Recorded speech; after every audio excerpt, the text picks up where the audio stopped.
कांद्याचे कोसळलेले दर सावरण्यासाठी शासनानं नाफेडच्या मार्फत खरेदीची घोषणा केली होती।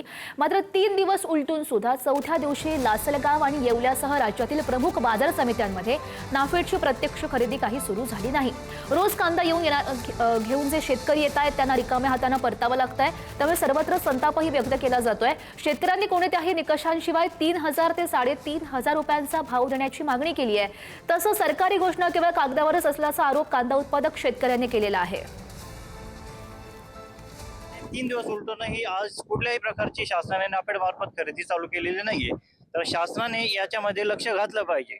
शासनाने कमीत कमी आज या कांद्याला 3 ते 3500 रुपयाचा भाव हा जाहीर केला पाहिजे आणि सरसकट कांद्याला तो भाव मिळाला पाहिजे। आज उच्च प्रतीच्या मालालाही 1530 रुपये भाव देता येते, पण मग ते समाधानकारक नाहीये आणि त्यातली त्यात खरेदी पण चालू नाहीये। कांदे आणि येवला मार्केट समितीत पण इथं एकही अधिकारी नाफेडचा उतरलेला नाही। 3 दिवसापासून मला कोणत्याही मार्केटमध्ये अधिकारी भेटवे। मी शिरसगाव आलोय, इथं येवल्यात पण आलोय, कुठंच पण अधिकारी मला नाफेडचे अधिकारी दिसले नाहीत।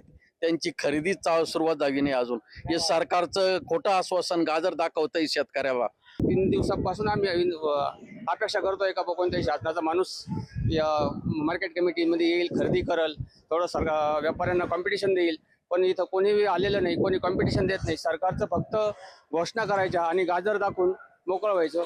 बाजार भाव कमीत कमी 2500 ते 3000 रुपये मिळाला पाहिजे, कारण 1500 रुपये तर उत्पादन खर्च येतोय, बरोबर आहे की नाही? तर मग शेतकऱ्याला त्यांनी 1500 म्हणजे 1500 रुपये उत्पादन खर्च आणि 80 रुपये वरून वाढून देणार आहे। दीडपट बोली करताना 80 रुपये देतात म्हणजे हिशोब कुठे बसतो?